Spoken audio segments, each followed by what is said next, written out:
कामरान खान ने अचानक चीन से पाकिस्तान दोस्ती के खिलाफ महाज खड़ा कर दिया है।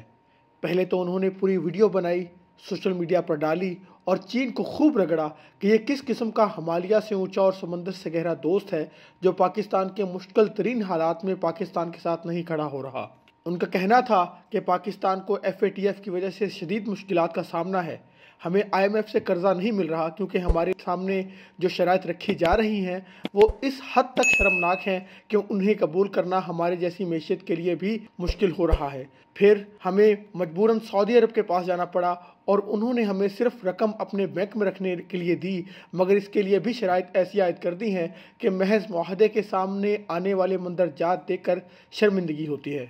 उनका दावा था कि पाकिस्तान ने चीन के कहने पर अमेरिकी सदर जो बाइडन की जानिब से बुलाई गई जमहूरियत की कॉन्फ्रेंस में शिरकत से इनकार कर दिया, लेकिन दूसरी जानिब चीन है जो हमें इतनी शदीद मुश्किलात में देखकर भी ना तो हमें कोई माली इमदाद देने को तैयार है, ना ही चीन पाकिस्तान इक़्तिसादी राहदारी के लिए किए गए मुआहदों में कोई रद्दोबदल करने के लिए आमादा है। और सबसे अहम ये कि जो बिजली घर हमने बनाए हैं उनकी हमें ज़रूरत भी नहीं है, और जब चीन से कहा जाए कि हम इस पर लिए गए कर्ज की किस्तें नहीं देना चाहते तो चीन इस पर भी राजी नहीं। कामरान खान ने याद दिलाया कि पाकिस्तान की मैशियत पूरी तरह से मगरिब पर मुनहसिर है।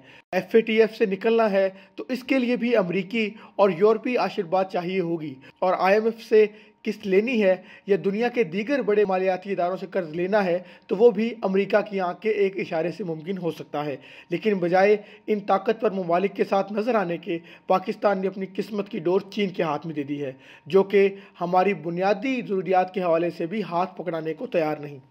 सीनियर सहाफ़ी ने वज़ीर-ए-आज़म इमरान खान के अमरीकी कॉन्फ्रेंस में ना जाने के फैसले पर कड़ी तनकीद करते हुए उसे वाशगाफ अल्फाज में गलत करार दिया और कहा कि अमेरिका दुनिया का वाहिद मुल्क है जिसके साथ हमारी बरामदात हमारी दरामदात से ज़्यादा है, लेकिन हम ऐसे दोस्त का साथ छोड़कर चीन का हाथ थामे हैं, ये जानते हुए भी कि पाकिस्तान का चीन के साथ तजारती तवाज़ुन कभी पाकिस्तान के हक़ में नहीं हो सकता।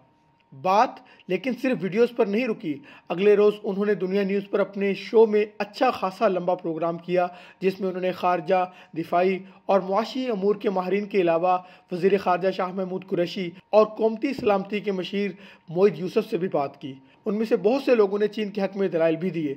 मसलन शाह महमूद कुरैशी साहब ने कहा कि पाकिस्तान FATF की ग्रे लिस्ट से ब्लैक लिस्ट में महज इसलिए नहीं गया कि चीन ने पाकिस्तान का भरपूर साथ दिया। उन्होंने कामरान खान को कोरोना वायरस के मामले में दी गई चीनी मदद के बारे में भी याद दहानी करवाई। एक और नुक्ता जो शाह महमूद कुरैशी उठाना भूल गए, शायद उनके पास भूलने की वजह भी थी मगर उसे नज़रअंदाज नहीं किया जा सकता, वो ये है कि गुज़श्ता बरस जब शाह महमूद कुरैशी ने एयरवाई न्यूज़ पर काशिफ अब्बासी के साथ एक इंटरव्यू में सऊदी हुकूमत को ठीक ठाक लताड़ डाला था और धमकी दी थी कि चूँकि सऊदी अरब ने कश्मीर के मामले पर पाकिस्तान का साथ नहीं दिया और इस्लामी सरबराही कॉन्फ्रेंस की तरफ से भी कोई खातिर खा मदद पाकिस्तान को नहीं मिली, तो फिर पाकिस्तान को लामहाला उस तरफ देखना होगा जहां से उसके सफारती मौक़िफ़ के लिए उसे तायद मिलती है। उनका इशारा यकीनन ईरान, तुर्की और मलेशिया पर मुश्तमिल उम्मत मुस्लिमा के दूसरे बड़े ब्लॉक की तरफ था। इस इंटरव्यू का शदीद रद्द-ए-अमल आया था जब सऊदी हुकूमत ने पाकिस्तान के स्टेट बैंक में रखे अपने $3 अरब में से $1 अरब का फौरी मुतालबा कर दिया था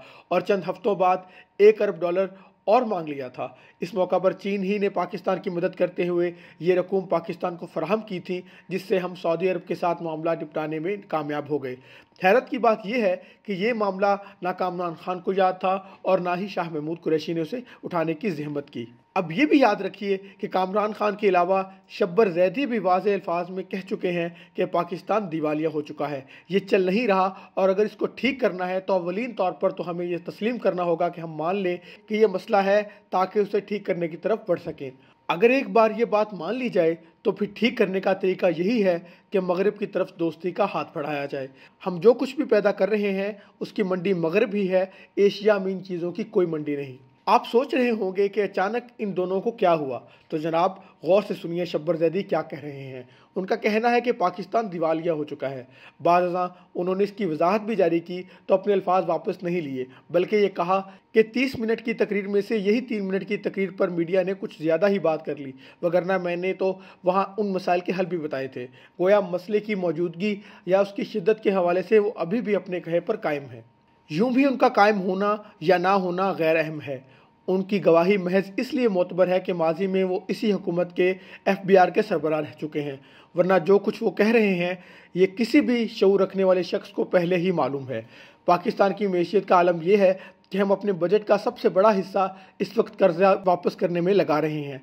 गर्दिशी कर्जे हों, गैर मुल्की कर्जे हों या फिर तजारती खसारा, सब कुछ तारीख की बुलंद तरीन सतह पर है। मुल्की मैशियत उस जगह पर आन खड़ी हुई है कि यहाँ से उनके उठने के इम्कानात अब बहुत से तज्जिया निगारों के मुताबिक कम अज़ कम इमरान खान के दौर हुक्मरानी में तो मादूम ही समझे जाने चाहिए। कामरान खान जिन लोगों की तरफ से ये बात आवाम के सामने रख रहे हैं वो अच्छी तरह जानते हैं कि उन्हें भी इस किस्म की सूरत हाल का सामना करना पड़ेगा और शायद सबसे बड़ा धचका इन्हीं को बर्दाश्त करना पड़े। यही वजह है कि हुकूमत इस वक्त घबराई हुई है और सबसे ज़्यादा अहम ये कि इस्टेब्लिशमेंट घबराई हुई है, जिसकी घबराहट इमरान खान के लहजे में झलक रही है। मुल्की मैशियत के दिवालियापन की हालत में शायद इसे वही करना होगा जो ये तमाम सहाफ़ी उसे समझा रहे हैं। नंबर 1, इक़्तिदार की अवाम के हकीकी नुमाइंदों तक मुंतकिली। नंबर 2, नए इंतखाबात पर तमाम स्टेक होल्डर्स को एतमाद हो। और नंबर 3, एक तजर्बाकार हुकूमत का क़याम जो हकीकतन सियासी हो और अवाम की नब्ज़ पर उसका हाथ हो। पाकिस्तान इस वक्त नाजुक तरीन दौर से गुजर रहा है और ऐसे में दानिशमंदाना फ़ैसले ना लेना, माजी की तरह ज़िद पर अड़े रहना सिर्फ अफराद का नहीं पूरी कौम का मुआशी कत्ल करने के मुतरादिफ होगा।